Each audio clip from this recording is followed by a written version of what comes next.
Wake up, wake up, wake up, wake up, wake up, wake up, wake up. Wake up, Africa. In order to deliver services, but they failed to do so.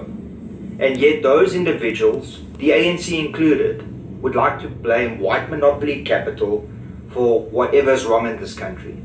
Now, Andile Mngxitama, the leader for Black First, Land First, came out and made some amazingly stupid and amazingly concerning statements about white people, in essence declaring war on white people in South Africa. Now, if you don't believe me, take a look at this video. For each one person that is being killed by the taxi industry, we kill 5 white people. For every one black person you kill, we kill 5 white people. You kill one of us, we'll kill 5 of you. We'll kill the children, we'll kill the women, we'll kill anything that we find on our way. They kill one of us, we kill our baby. They kill one of us, we kill our baby. They kill one of us, we kill our many wives.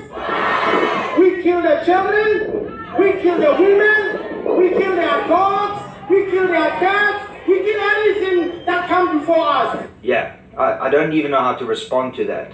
There's no witty response. There's no saying, well, it's his opinion. That is blatant racism and blatant hate speech right there. And it's clearly a call to incite harm on a specific race in South Africa.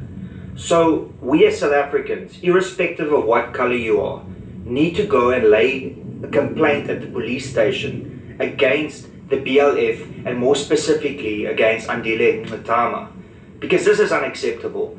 There's been many threats on white people over the last 12 months in South Africa, but this is taking it to a whole new level. Targeting women and children and animals.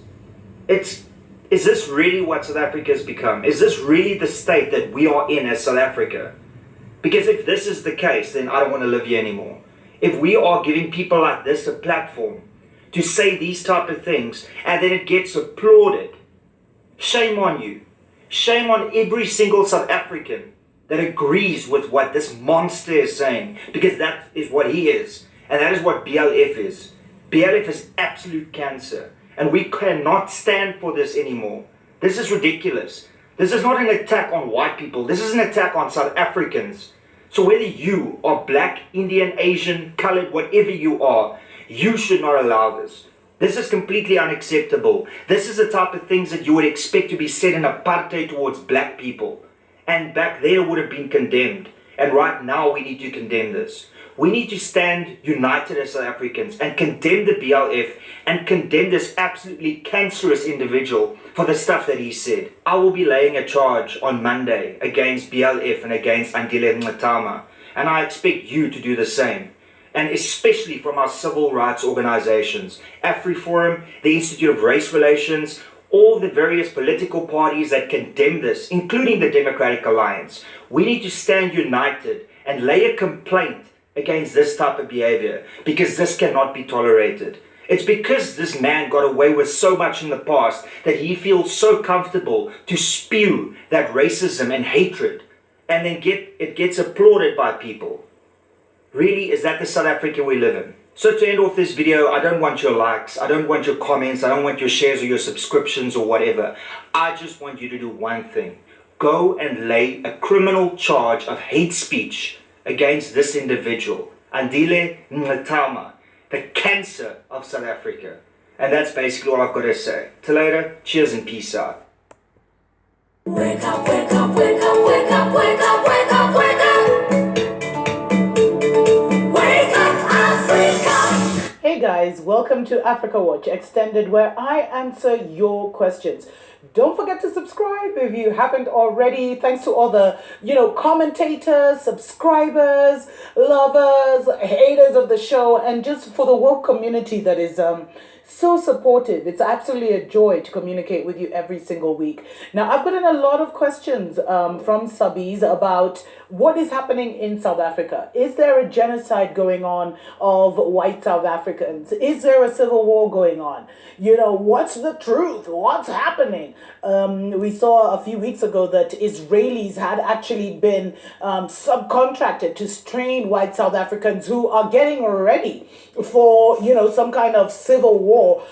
We also saw a lot of, you know, white South African propagandists, that's what I call them, propaganda people, going far and wide all over the world. If you watch Alex Jones and all these other shows, talking about how, you know, the white South Africans are being brutally murdered, etc., etc., etc. Is this the truth? Is it not? You know, the white South Africans have been crying wolf for decades. Is it finally coming true? Because, you know, they say self-fulfilling prophecies. What you say over and over and over again usually comes to pass. But I thought I'd come on here and just give you guys my 2 cents.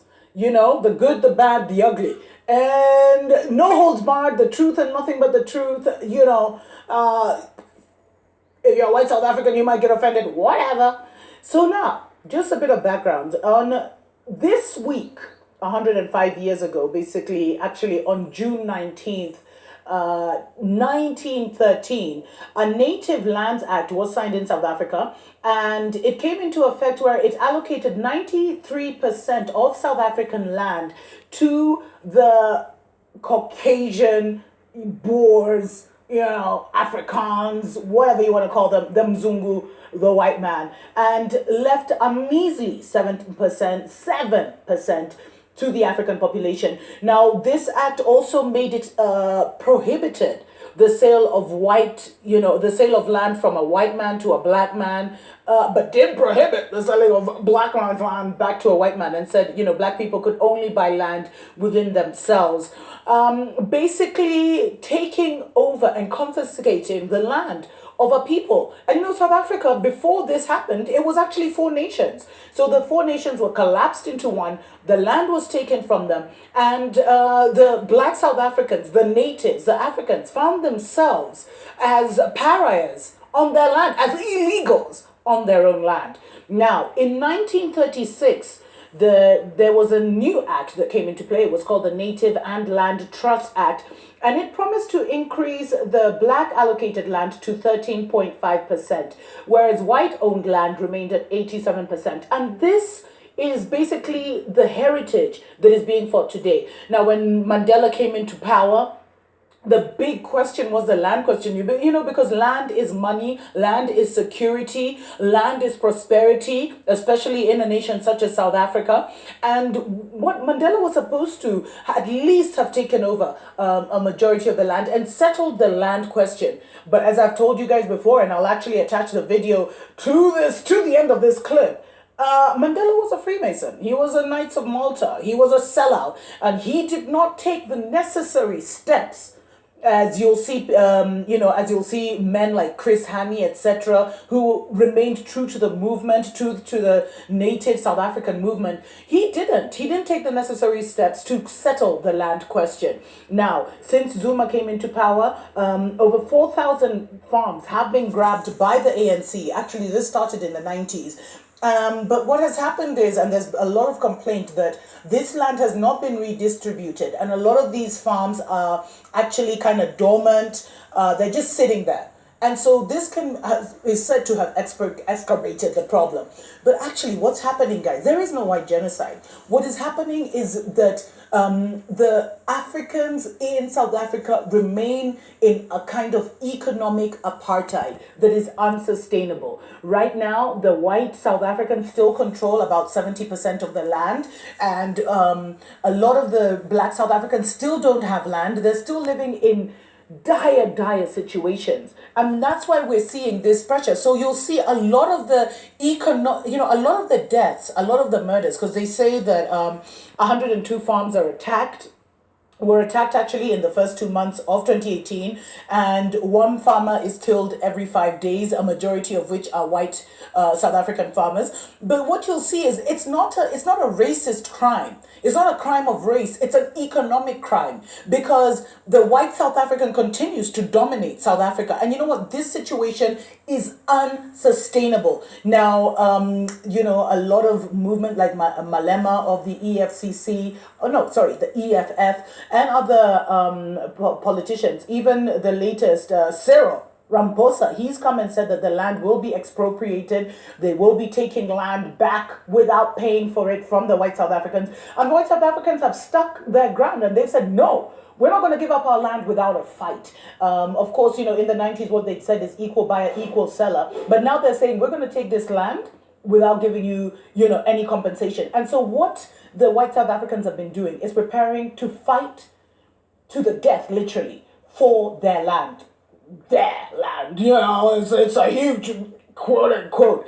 And so what we're seeing is they've hired the Israelis and they've actually launched an international campaign. If you go on YouTube and you look at, just Google South Africa's genocide, you'll see so many clips about it, where they started this international campaign saying they're going to be eliminated, they're being eliminated, there's going to be a race war, there's going to be they're going to be finished off. But the truth is the birds have come home to roost. And you guys should look at Isaiah 14:21. Right, it says, prepare for the slaughter of his children, those who have taken land unrighteously. Those who have taken unrighteously from the children of the Most High God. And what we're seeing is, the children of the Most High are being awoken. The situation in South Africa is not sustainable. Is it karma? Is it just, the chickens coming home to roost? Is it finally justice being served? Because let's not act, people seem to forget that this land was taken from the Africans by force, 105 years ago. So is everything coming full circle?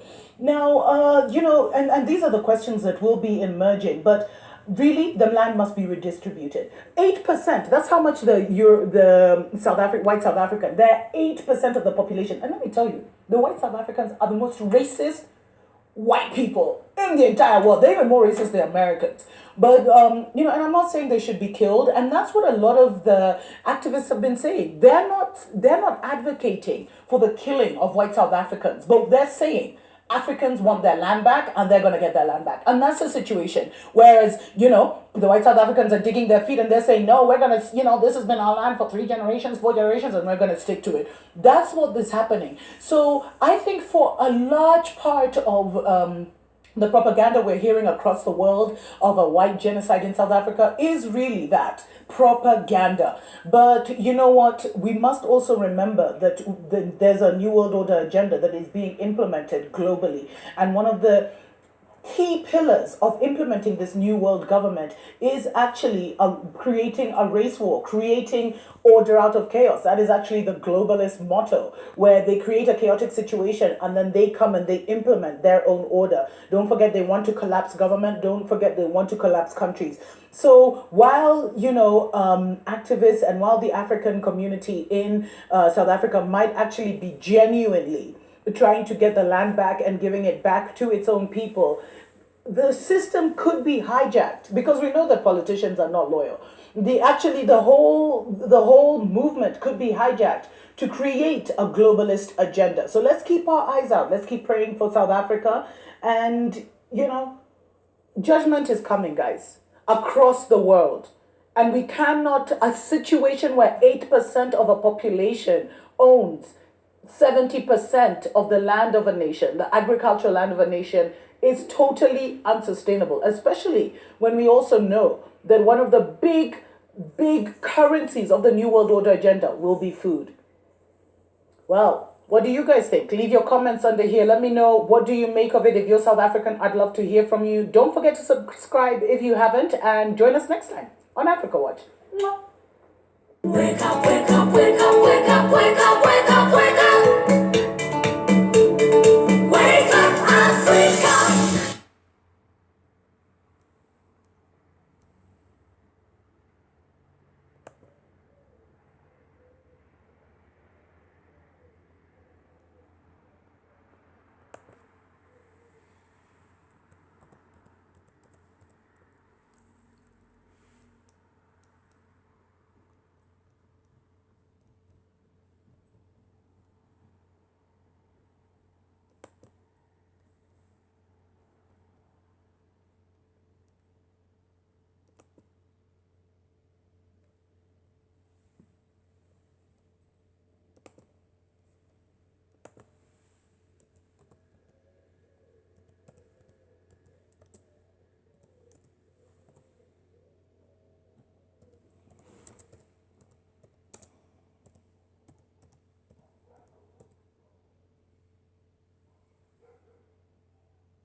It's so hard to walk down this path, but it's within my blood. I'm chosen.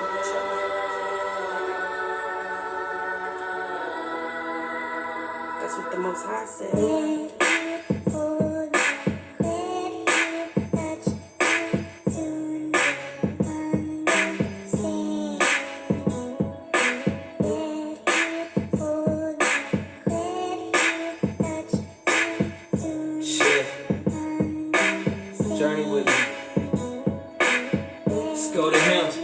Yahuwah. Through the lens of my soul, no form, I knew it. Saw the world from perspectives of the heavens appalled. As they evolved to kill, no words at all. Did he mention it? Show me that I'm back on earth. In my physical form, I've been trapped since birth. But my old earth, mankind despised, hated and traded the truth in the form of a lie. Died and resurrected the forgotten son. I asked to come back cause it's war, my son. None can fathom or imagine till they go through it. Confined by deception, so I travel in the music. Move it past the Lebanons, give them strength to carry on. Babies disfigured from bombs, crying on their father's arms. Modern Babylon, the fire was lit. Since Constantine Day, the Romans conquered with this. Yeah, I'd rather real soon. Now overstands. I'd rather real soon. Now overstands. I'm looking into the mirror, deep into my own eyes, seeing reflections of the image of the Most High. I shouldn't question it, but can't help but ask why. The narrow path is such a struggle, yet I still try. The broad path leads to destruction on the other side.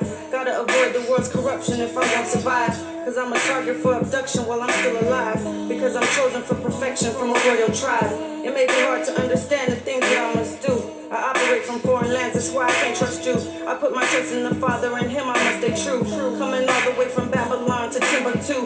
Out the abundance of the heart, the mouth speaks. Although the world is in the dark, chosen don't sleep. The voice echoing through your dreams to the lost sheep. Reality ain't what it seems, walking sleep. I'd rather real soon. Now overstands.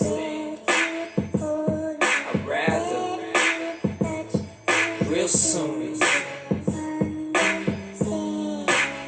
Now overstand. Let my dreams be dreams, I won't put it on the Father. It's no marvel if I tell you the truth. You move farther to the adversary who has flattering lips. Maybe say you with a kiss, but he can't escape this. That I've been given a glimpse, but shalom I must. Amongst kings and queens, given the vision I trust. We all soldiers, united like a cloud of locusts coming. YashaYahu, I'm on the front lines. Every day I'm gonna say lie.